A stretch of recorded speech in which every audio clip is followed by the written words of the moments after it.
Hi hello నమస్తే welcome back to exams tutorial. ఈరోజు వీడియోలో వివిధ న్యూస్ పేపర్లో వచ్చినటువంటి ముఖ్యమైన విద్యా ఉద్యోగానికి సంబంధించిన సమాచారంతో పాటు ముఖ్యమైన కరెంట్ అఫైర్స్కు సంబంధించిన అంశాలను కూడా డిస్కస్ చేయడం జరుగుతుంది. ఎవరైనా ఛానల్ని ఫస్ట్ టైం చూస్తున్నట్లయితే ఛానల్ని సబ్స్క్రైబ్ చేసుకొని చూడండి. మేము పెట్టే డైలీ జాబ్ అప్డేట్స్ని నోటిఫికేషన్ రూపంలో అందుకోండి. ఇక ఈరోజు వచ్చిన ఫస్ట్ అప్డేట్ గురించి చూసుకున్నట్లయితే స్పెషల్ టీచర్ పోస్టుల అర్హతలో జోక్యానికి హైకోర్టు నిరాకరణ అంటూ ఒక వార్తనైతే ఇవ్వడం జరిగింది. తెలంగాణ రాష్ట్ర ప్రభుత్వం విడుదల చేసిన డిఎస్సి నోటిఫికేషన్లో ప్రత్యేక విద్యా ఉపాధ్యాయుల పోస్టుల నియామకాలకు నిర్దేశించిన కనీస అర్హత మార్కుల విషయంలో తాము జోక్యం చేసుకోలేమని హైకోర్టు మంగళవారం స్పష్టం చేయడం జరిగింది. ఈ మేరకు పలువురు అభ్యర్థులు దాఖలు చేసిన పిటిషన్ను హైకోర్టు కొట్టివేసింది.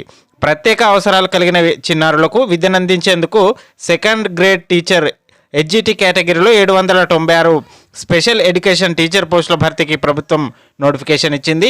ఈ పోస్టులకు దరఖాస్తు చేసుకునే అభ్యర్థులకు ఇంటర్లో 50%, అలాగే ఎస్సీ ఎస్టీ బీసీ దివ్యాంగులకు 45%తో పాటు 2 ఏళ్ల ప్రాథమిక లేదా ప్రత్యేక విద్య డిఈడి డిప్లొమా ఉండాలని నోటిఫికేషన్లో పేర్కొనడం జరిగింది. అర్హతలకు సంబంధించిన జీవో నెంబర్ 4ను సవాల్ చేస్తూ పలువురు హైకోర్టులో పిటిషన్ దాఖలు చేశారు. పిటిషనర్ల తరపున న్యాయవాది రమేష్ వాదనలు వినిపిస్తూ పాఠశాల విద్యకు సంబంధించిన సవరించిన రూల్స్ను పట్టించుకోకుండా జీవో 4 ద్వారా కనీస అర్హతను నిర్ణయించారని తెలిపారు. వాదనలు నమోదు చేసుకున్న chief justice Alok Aradhe, justice Anil Kumar ధర్మాసనం national council for teacher education నిర్దేశించిన విధంగానే రూల్స్ ఉన్నాయని తెలపడం జరిగింది. ఇందులో జోక్యం చేసుకోలేమని స్పష్టం చేయడం జరిగింది. స్పెషల్ టీచర్ అర్హత విషయంలో హైకోర్టు జోక్యం నిరాకరించింది. దీనికి సంబంధించిన ఒక వార్తనైతే ఇవ్వడం జరిగింది. నెక్స్ట్ అప్డేట్ చూసుకున్నట్లయితే రాములోరి కళ్యాణం లైవ్కు ఈసీ గ్రీన్ సిగ్నల్, షరతులతో కూడిన అనుమతులిచ్చిన కమిషన్ అంటూ ఒక వార్తనైతే ఇవ్వడం జరిగింది. రాములోరి కళ్యాణానికి ఎలక్షన్ కమిషన్ అడ్డుకట్ట వేయడం జరిగింది. దానికి కొన్ని షరతులతో కూడిన అనుమతులనైతే ఇవ్వడం జరిగింది.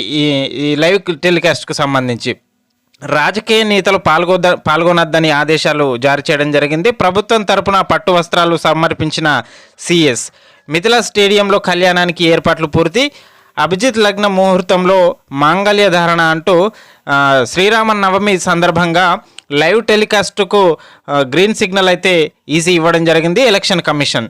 దీనికి సంబంధించిన వార్త అయితే ఇవ్వడం జరిగింది. నెక్స్ట్ చూసుకున్నట్లయితే సివిల్స్లో పాలమూరు బిడ్డకు 3rd ర్యాంక్, యూపీఎస్సీ ఫలితాల్లో మెరిసిన తెలుగు తేజాలు అంటూ సివిల్స్ ఫలితాల్లో తెలుగు అభ్యర్థులు విజయం సాధించడం జరిగింది. దీనికి సంబంధించిన ఒక వార్తనైతే ఇవ్వడం జరిగింది. పాలమూరుకు సంబంధించిన అనన్యారెడ్డికి సివిల్స్లో 3rd ర్యాంకు రావడం జరిగింది. దీనికి సంబంధించిన వార్తనైతే ఇవ్వడం జరిగింది. నెక్స్ట్ అప్డేట్ చూసుకున్నట్లయితే డిఎస్సి నోటిఫికేషన్లో జోక్యం చేసుకోలేం స్పష్టం చేసిన హైకోర్టు అంటూ ఒక వార్తనైతే ఇవ్వడం జరిగింది.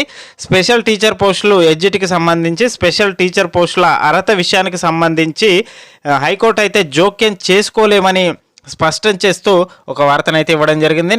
నెక్స్ట్ అప్డేట్ చూసుకున్నట్లయితే హైకోర్టు శాశ్వత న్యాయమూర్తులుగా జస్టిస్ శ్రీనివాసరావు, జస్టిస్ రాజేశ్వరరావులను నియమించడం జరిగింది.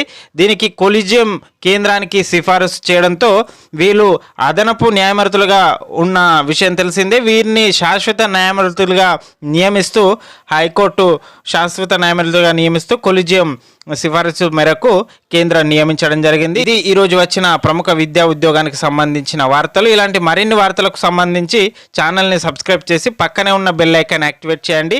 మేము పెట్టే డైలీ జాబ్ అప్డేట్స్ని నోటిఫికేషన్ రూపంలో అందుకోండి. వీడియో చూస్తున్న ప్రతి ఒక్కరూ వీడియోని లైక్ చేసి మీ మిత్రులకైతే షేర్ చేయండి. Thank you for watching.